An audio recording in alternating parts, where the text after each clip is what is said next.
বাংলাদেশের সব মানুষের নাম বদলাতে পারে, বইয়ের পাতায় স্বাধীনতা সংগ্রাম বদলাতে পারে, বঙ্গোপসাগরের সব পানি যেতে পারে শুকিয়েও, গোটা রাজধানী গিলে নিতে পারে বুড়িগঙ্গার ঢেউ, সুন্দরবন কেটে হতে পারে ইটের ভাটার লাকড়ি, শিল্পপতিরা দেউলিয়া হয়ে খুঁজতে পারেন চাকরি, চোরগুন্ডারা পেয়ে যেতে পারে মন্ত্রীর মর্যাদা, আইনের ফাঁকে কালো টাকা সব হয়ে যেতে পারে সাদা।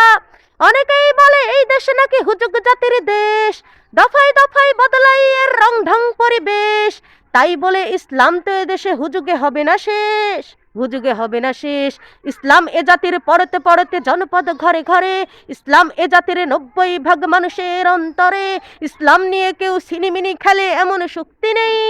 আর কিছু থাক না থাক দেশে ইসলাম থাকবেই, সব কিছু বদলে যাক দেশে ইসলাম থাকবেই,